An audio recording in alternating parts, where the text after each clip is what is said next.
Hello and welcome to the first in a brand new series of a car I've been very excited to show you for a rather long time.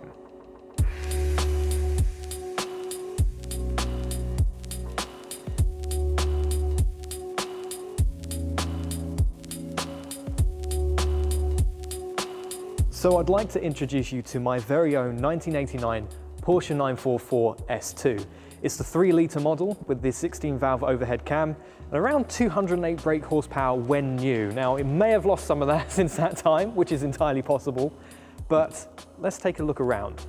The Porsche 944 was first introduced in 1982 after the resounding success of Porsche's first go at a front-engined rear-wheel drive rendition of a sports car, the 924.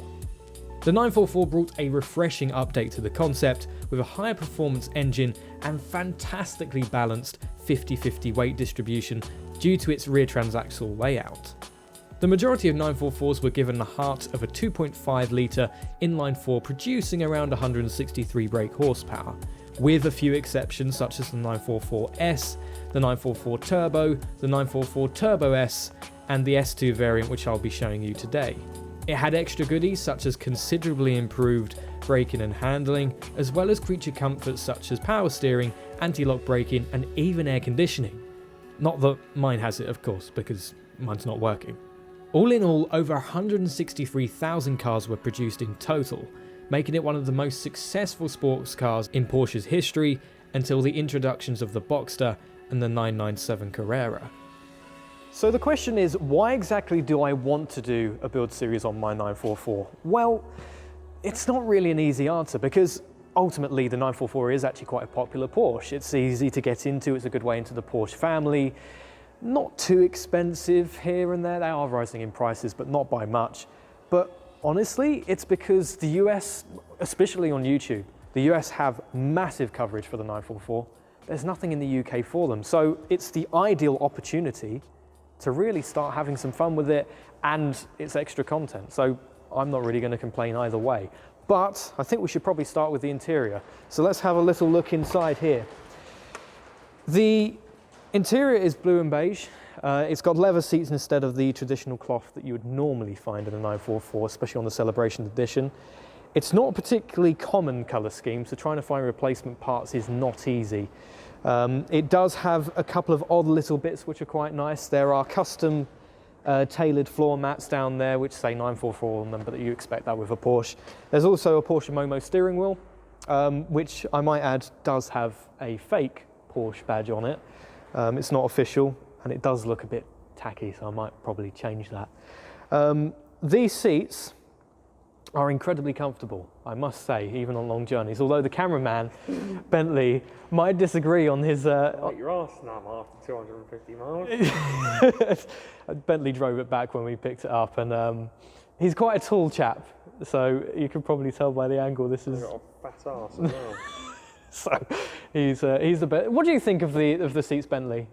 They're comfortable. They're comfortable. Until you hit 150 miles. Yeah. Porsche advice for you right and there. Your arse cheeks start going numb. There you go. Consumer advice for you already. After 150 miles, your arse starts to go numb from Bentley Perkins. This is a fantastic source of entertainment.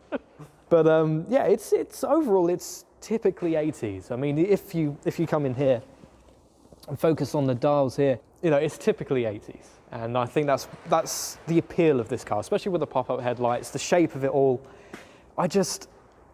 I adore it. Even the colour, I wasn't actually too keen on it to begin with. I wanted a black or a red one, but it's grown on me.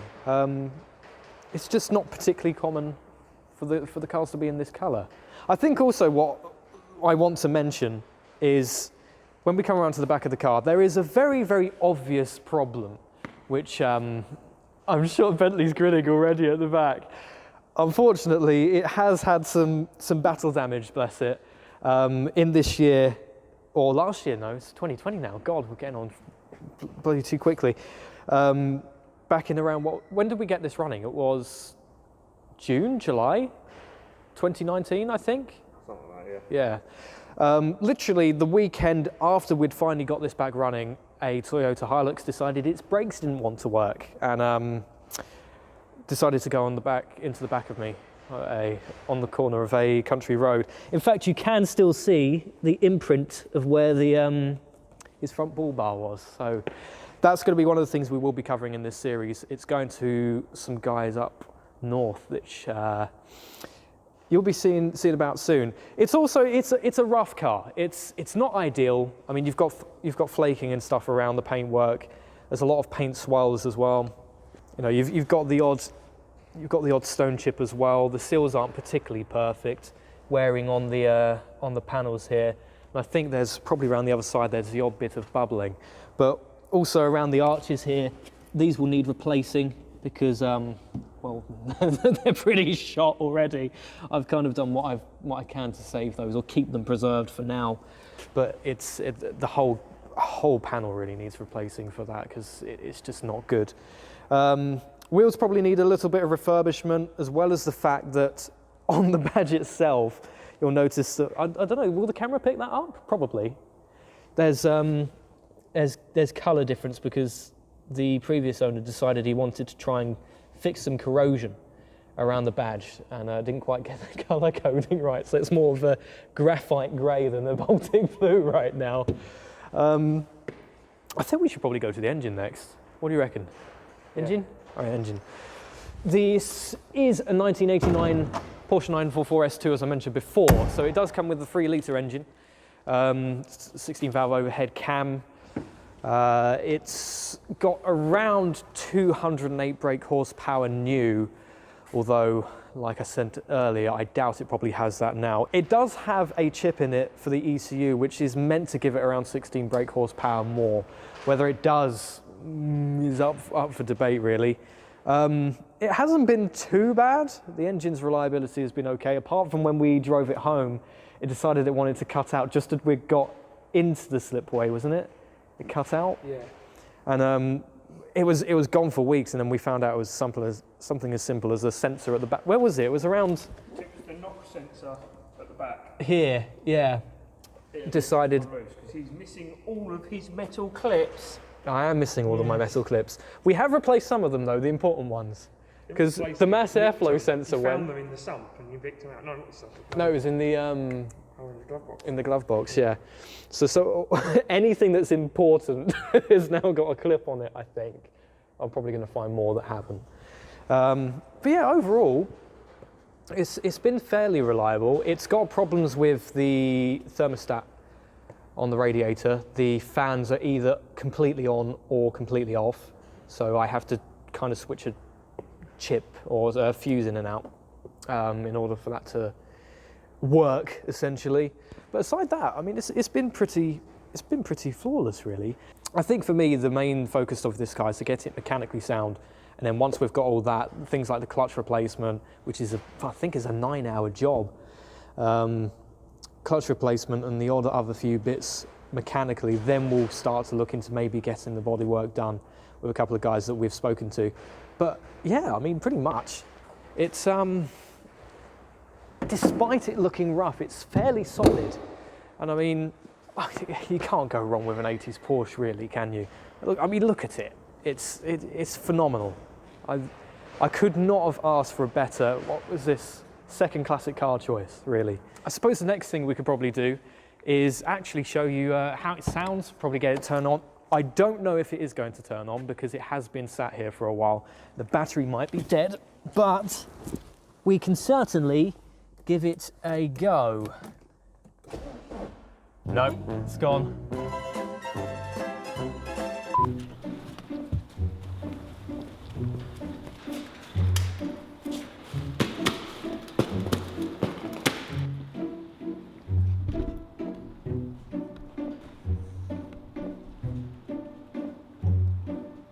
Now, one thing to mention is that the belts are old, so that's something we're going to be changing in one of these episodes.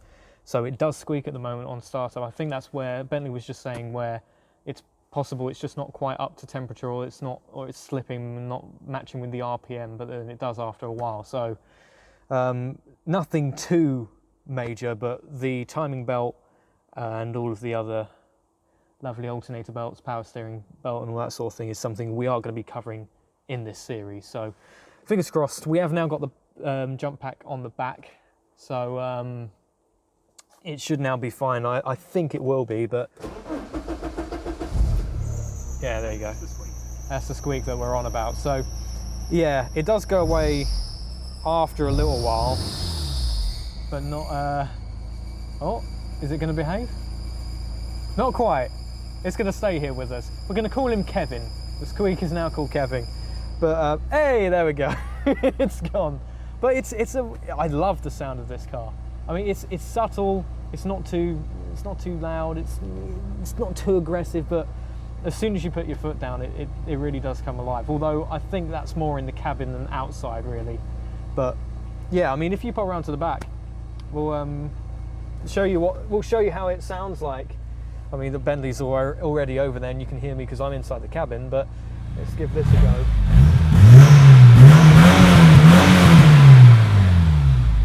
So as you can tell, it doesn't sound too bad, really. It's pretty bloody loud, considering.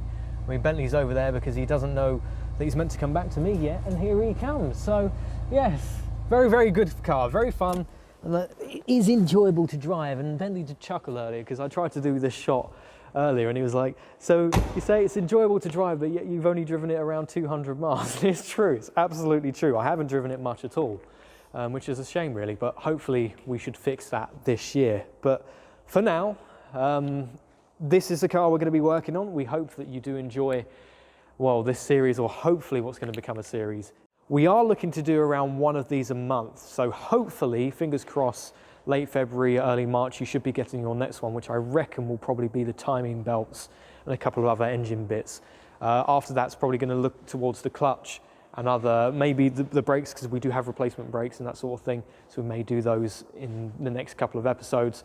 But if you did enjoy, please do leave a like down below. Be sure to share it with everyone who you think may be interested, and comment what you think we should be doing to this car. We do think we're going to keep it mostly stock, but if you guys have any ideas, we're more than happy to take it on board. The other thing we're going to be doing is we're not quite sure on a series name yet, so we may be doing a vote on our social media on what we should be calling these series, so be sure to check that out. Anyway guys, thank you, and we'll catch you next time.